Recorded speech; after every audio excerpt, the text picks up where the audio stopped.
बिस्मिल्लाहिर्रहमानिर्रहीम। तो अब हमारे पास टॉपिक है लीनियर कम्बिनेशन वाला। मतलब इसमें हमने ना क्वेश्चन में चेक करना है कि ये लीनियर कम्बिनेशन में होल्ड करता है इसके ऊपर कि नहीं है। Express the following as a linear combination of u v and डब्ल्यू की वैल्यू गिवन है हमें। ठीक है, इस तरह हम उसमें सपोज करते थे यू वी डब्ल्यू इक्वल टू के बाद हमें जो वैल्यू लगानी है वो ये वाली वैल्यूज़ लगानी है। पार्ट ए में ये वैल्यू होगी, पार्ट 2 में ये वैल्यू होगी, पार्ट 3 में ये, पार्ट 4 में। ठीक है, इस तरीके से ये क्वेश्चन हैं हमारे पास।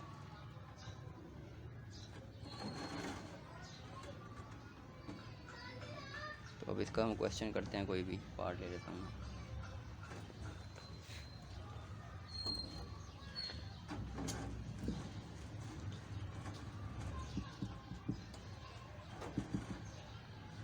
फर्ज करें पार्ट 1 में इसका सपोज करता हूँ। पार्ट 1 में उसने ये कहा है कि यू मेरे पास है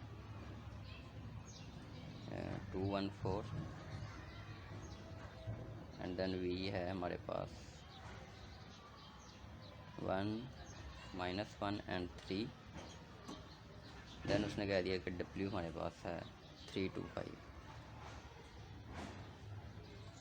ठीक है, सेम वही है जिसने मैंने आपको बताया था स्पैनिंग सेट के अंदर कि हमने रो एचुरेंट फॉर्म अप्लाई करनी होती है, देन हमने इक्वेशंस बनानी होती हैं और उसी तरीके से हमने फिर इसके अंदर वैल्यूज फाइंड करनी होती हैं जो हम इसके अंदर लेंगे K1 K2 K3।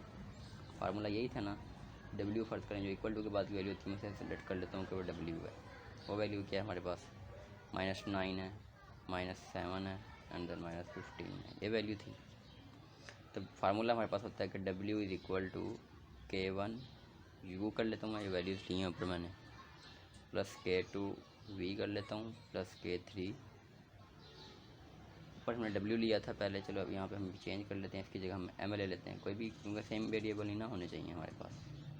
यहाँ पे मैं M सपोज कर लेता हूँ, K3 के साथ W मल्टीप्लाई करवाता हूँ। M हमारे पास अब ये था, इसको इस साइड पे लिख लेंगे, -9 -7 एंड देन -15, ऐसे ही है।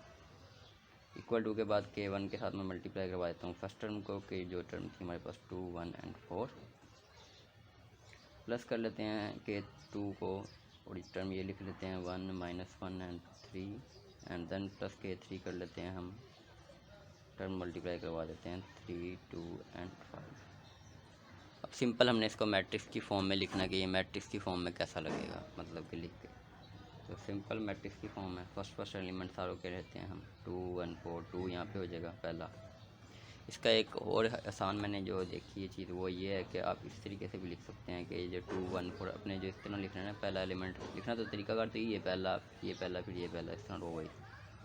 इसका आसान तरीका ये है कि हम जो पहले एलिमेंट की रो गिवन है ना, हम इसको डायरेक्ट कॉलम में लिख लें। फर्स्ट करें 2 1 एंड 4 तो डायरेक्ट कॉलम में लिखने फिर वैल्यूज़ मतलब उसी तरह से ही आती हैं। फर्स्ट एंट्री को इस तरह लिख लिया, सेकेंड एंट्री को मैं इस तरह लिख लेता हूँ 1 -1 एंड देन 3। थर्ड एंट्री को मैं लिख लेता हूँ 3 2 5। ये जो रो में गिवन है इसको बस मैंने ट्रांसपोज समझ लिया कि इसको कॉलम में लिखा है। ये वाली वैल्यू जो सी है इसको मैं इस तरह लिख लेता हूँ, जो आर्गुमेंट इसके बाद वैल्यू थी हमारे पास -7 एंड देन -15। इस तरीके से भी वही आना था। देखें 2 पहला एलिमेंट आ गया, 1 पहला एलिमेंट इसका, 3 इसका, फिर ये -9 पहला इसका एलिमेंट, चीज़ वही बनती है, मगर आसानी के लिए हमने इसको रो है हमने कॉलम में लिख लिया, रो है कॉलम में लिख लिया, ये आसानी हो जाती है। मैट्रिक्स की फॉर्म बन गई ये हमारे पास। सिंपल वाला जो सा था यहाँ तक ए मैट्रिक्स है, ये ऑगमेंटेड मैट्रिक्स है, ये पता था आपको। सिंपल उसी तरह अब हम इसको सॉल्व करेंगे। ये नीचे 1 है, मैं इसको रिप्लेस कर सकता हूँ कि रो को मैं कहता हूँ कि रिप्लेस कर दें आप इसको रो 1 को रो 2 के साथ। रिप्लेस करने रो इसमें रिप्लेस हो सकती है, कॉलम रिप्लेस नहीं हो सकता, ये भी इसमें एक चीज़ ध्यान रखनी है हमने। फ़र्क करेंगे यहाँ पे 1 है, मैं चाहूँ कि कॉलम को इधर ले आऊँ, वो नहीं पॉसिबल है। रो को हम रिप्लेस कर सकते हैं, कोई इफेक्ट नहीं होता क्वेश्चन पे हमारा। तो ये देखिए मैं सिंपल रो को रिप्लेस कर रहा हूँ,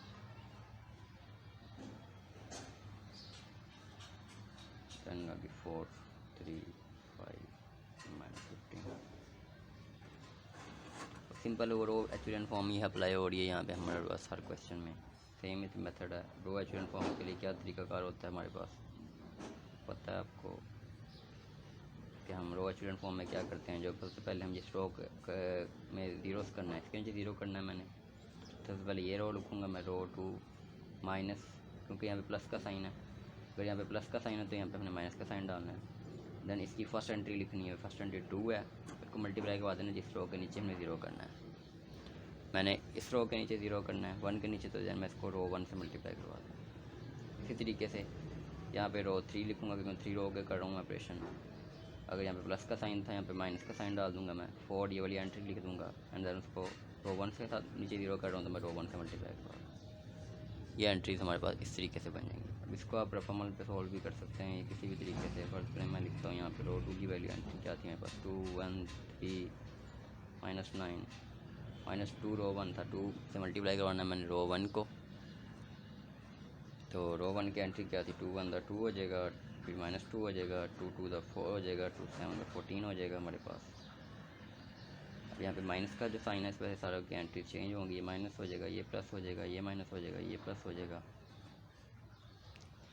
2 -2 0 हो जाएगा, 1 2 3 हो जाएगा, 3 -4 हमारे पास -1 हो जाएगा, 14 -9 हमारे पास 5 हो जाएगा। ये एंट्री बन गई मेरे पास इधर 0 3 -1 एंड देन 5 ऐसे ही। अब मेरे पास एंट्री रह गई है रो 3 वाली। रो 3 में अब मेरे पास क्या एंट्री थी, इधर सॉल्व कर लेते हैं कहीं पे। ये रफ अमल के लिए आप किसी जगह भी सॉल्व कर सकते हैं, इसका कोई इशू नहीं है। पेपर में रफ अमल आप साइड पे कर सकते हैं कि पेपर के एंड पे कर लेंगे किसी तरीके से। रो 3 की एंट्री 4 को मल्टीप्लाई करवाना है रो 1 से, 4 1 दा 4 -4 4 2 दा 8 4 7 दा 28। दैन अगेन सिंपल वही है कि माइनस है तो एंट्री चेंज होंगी, माइनस हो जाएगा प्लस हो जाएगा, माइनस हो जाएगा प्लस हो जाएगा, 0 हो जाएंगे, 7 हो जाएगा, 5 -8 -3 हो जाएगा, 28 -15 हमारे पास क्या बनता है, करीबन आई थिंक 13 अबाउट बनता है। ये वैल्यू एंट्रीज मैं अब इधर लिख रहा हूँ, तो यहाँ पे मेरे पास आया था 0 7 -3 एंड देन 13।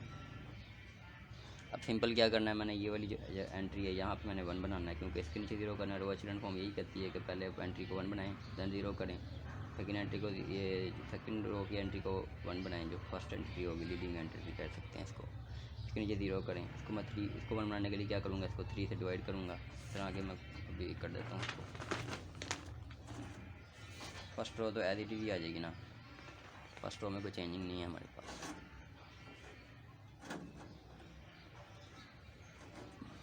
फर्स्ट रो क्या थी 1 -1 2 -7 1 -1 2 -7। सेकेंड रो अब हो जाएगी 0, पहली तो 0 एंट्री थी, दूसरी एंट्री 3 थी हमारे पास, तो उसको मैंने 3 से डिवाइड किया, 1 आंसर आ गया मेरे पास। फिर -1/3 क्योंकि होल रो डिवाइड होती है ना एंट्री के साथ, एंड देन 5/3 हो जाएगा, एंड देन लास्ट वाली एंट्री की अभी रो जो सी होगा वैसे ही आएगी 0 7 -3 एंड 13। इस तरीके से ये आ जाएगी हमारे पास। तो अब मैं देखता हूँ कि ये जो सी मैं बाहर लिख देता हूँ कि 1/3 रो 2 मैंने किया। ऑपरेशन साथ साथ लिखने भी रहना आपने जो ऑपरेशन अप्लाई किया होगा, क्योंकि 0 करना है देन सिंपल वही रो एचलन फॉर्म लगाऊंगा मैं इसके अंदर भी।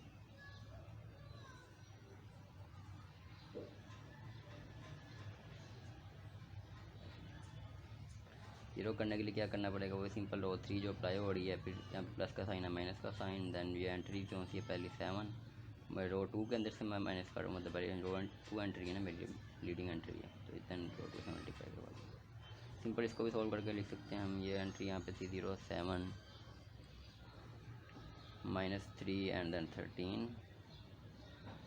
तो अब यहाँ पे मैं इसको मैंने मल्टीप्लाई करवाना है, 7 को मल्टीप्लाई करना है रो 2 से, तो ये बन जाएगा 7 1 7 मल्टीप्लाई होगा -1/3 से, दैन 7 मल्टीप्लाई होगा आपका 5/3 से, ठीक है।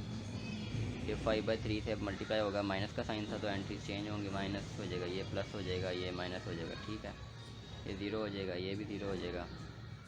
अब ये मेरे को सॉल्व कर लेते हैं, लगा से -3 हो जाएगा प्लस 7/3 क्या बनता है हमारे पास 3 3 3 द 9 -9 प्लस 7, ये एंट्री बन जाएगी हमारे पास -2/3 एंट्री बन गई। दैन इसको सॉल्व कर लेते हैं 13 को, -7 5 दा 35 होता है 5/3, ये भी इस तरह ही आ जाएगा, 3 मेरे पास यहाँ पे आ जाएगा, 13 3 दा 39 होता है, -35, तो ये बन जाएगा आपके पास 4/3। एंट्री इधर लिख लेंगे 0 0 -2/3 एंड देन 4/3। अब जो ये -2/3 है इसको मैं अब चाहता हूँ कि ये बन जाए मेरे पास 1, क्योंकि इससे डायरेक्ट वैल्यू आ जाती है। मैं इसको 1 बनाने के लिए इसको मल्टीप्लाई करवा दूँगा -3/2 से। तो चिल्ड्रन फॉर्म बनानी है ना बेसिकली, तो इस तरीके से बनेगी।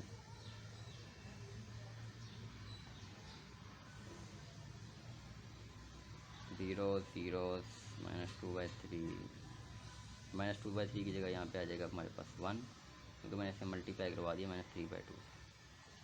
तो ये मल्टीप्लाई जब होगा 4/3 मल्टीप्लाई होगा -3/2 से, तो क्या बन जाएगी एंट्री, ये देख लेते हैं।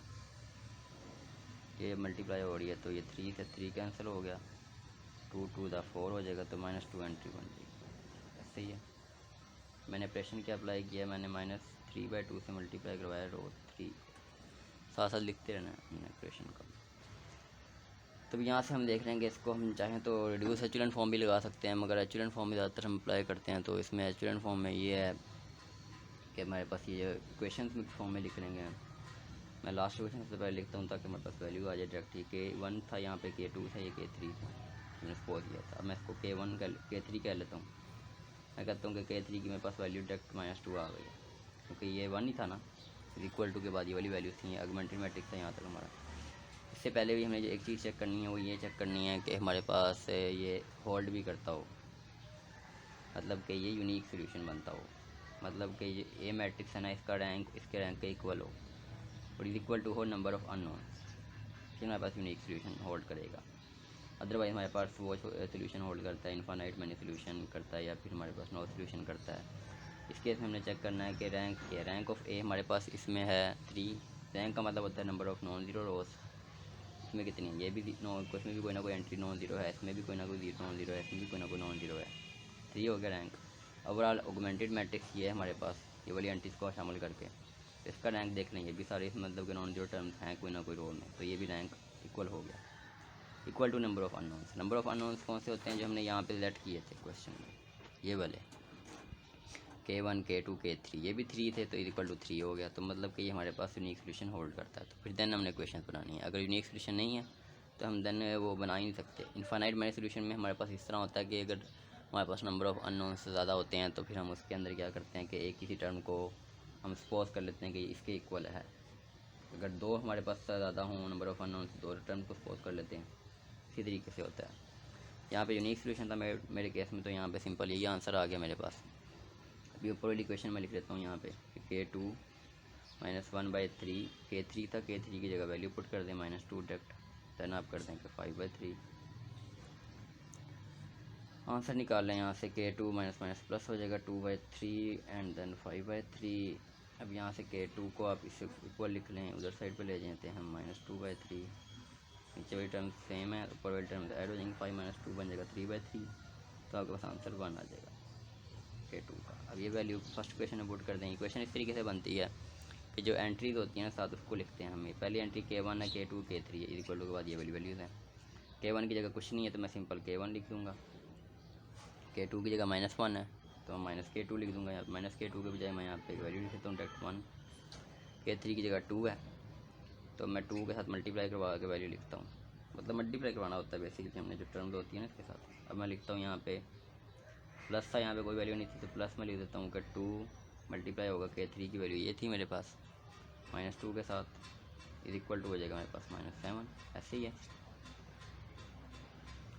इसको हम लिख लेते हैं सोल्व करके। -1 हो गया, -4 हो गया, 2 2 दा 4 हो जाता है, -7 हो गया एंड देन K1 आ जाएगा हमारे पास -7, ये -1 -5 हो जाएगा, यहाँ पे जाके +5 हो जाएगा, तो K1 मेरे पास ये भी -2 ही आया। ये मेरे पास वैल्यूज़ आ गई। अभी सारी वैल्यूज़ आ जाएंगी, इसके बाद का प्रोसीजर ये है कि हमने को किसी भी इक्वेशन में पुट करके आंसर अपना वेरीफाई करना है कि ये लीनियर कॉम्बिनेशन है कि नहीं है। ठीक है, आंसर वेरीफाई करने का तरीका सिंपल है।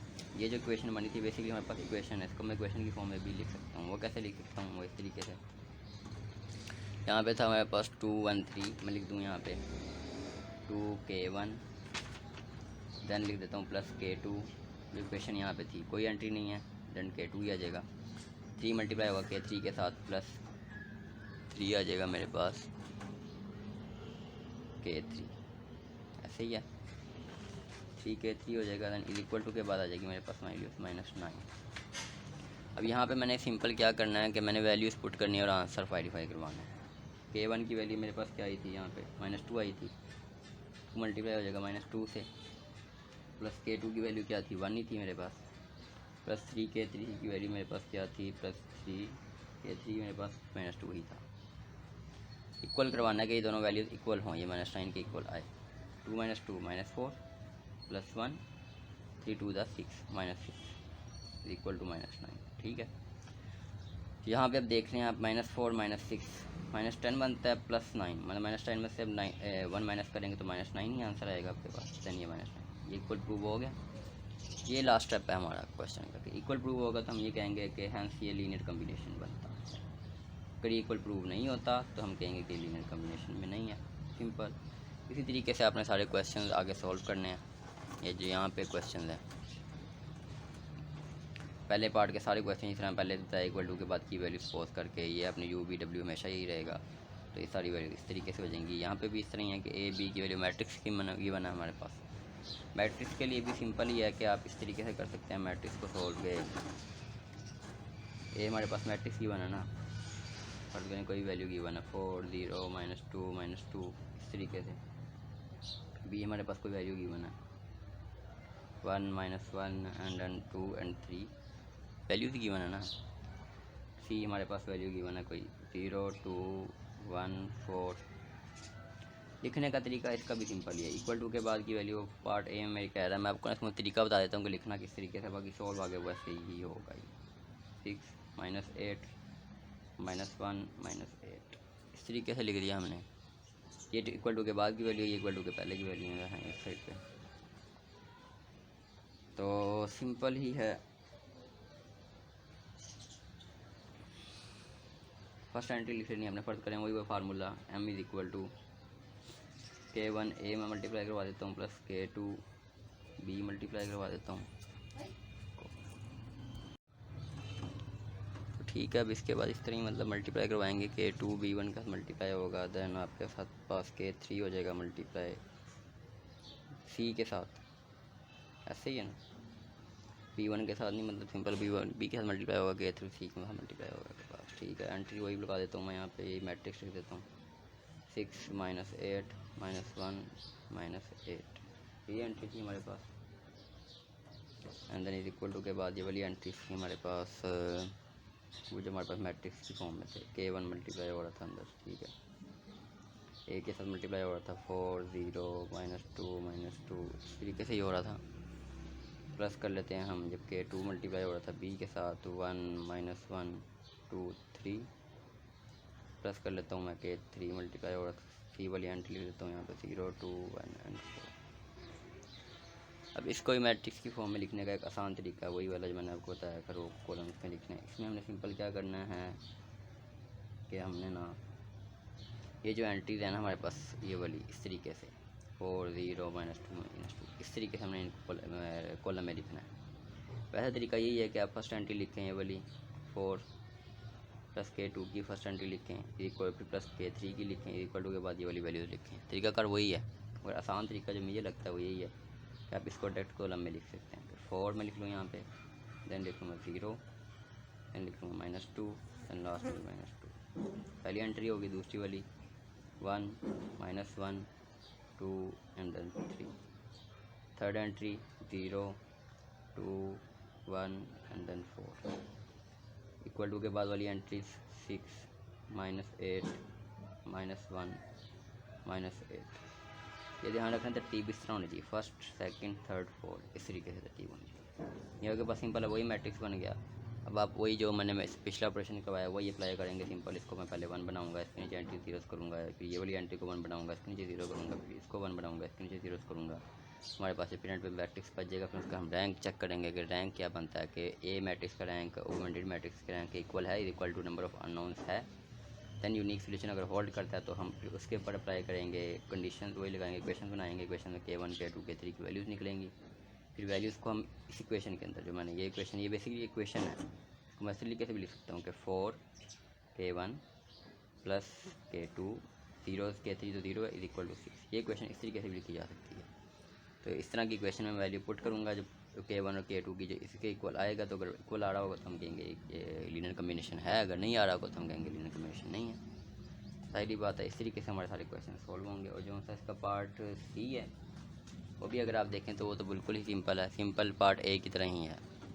उसने यहाँ पे कह दिया कि ये लीनियर कम्बिनेशन जो है आपने चेक करना है पॉलिनोमियल्स के अंदर, P1 P2 P3। और सिंपल आप गौर करें तो क्वेश्चन ये सेम है, 2 + x। ये वाला जो P1 की वैल्यू है, ये बेसिकली वैल्यू यहाँ पे ऊपर भी हमारे पास गिवन है पहले क्वेश्चन में, 2 1 4। ऐसे ही है ना, पहली एंट्री 2 है, इसकी पहली एंट्री 2 है, ये पॉलिनोमियल की फॉर्म में लिख दिया, इसकी 1 है देन 4 है। क्वेश्चन सेम है, 1 है -1 है एंड देन 3 है। ये देखें आप, 1 है -1 है 3 है, सारी वैल्यू सेम है, क्वेश्चन सेम बनेगा, 1 to all सेम बनेगा। ये वाली एंट्री भी -1 -9 -7 -15। मतलब समझ लें अगर आपने ये वाले 4 क्वेश्चन कर लिए हैं तो अब ये 4 क्वेश्चन भी इजीली कर सकते हैं, क्योंकि उसमें मसला ही कोई नहीं है, एंट्री सारी सेम है, तो आपके पास आंसर्स भी सेम आएंगे, सारा कुछ सेम होल्ड करेगा। बस कुछ पॉलिनोमियल्स की फॉर्म में लिखा है उसने, और ये वाले जो क्वेश्चन हैं इसको उसने लीनियर रियल नंबर्स की फॉर्म में लिख दिया, सिंपल। तो ये इस तरीके से आपका लीनियर कम्बिनेशन का उम्मीद है टॉपिक क्लियर हो जाएगा। मिलते हैं नेक्स्ट वीडियो में, जब तक के लिए अल्लाह हाफ़िज़।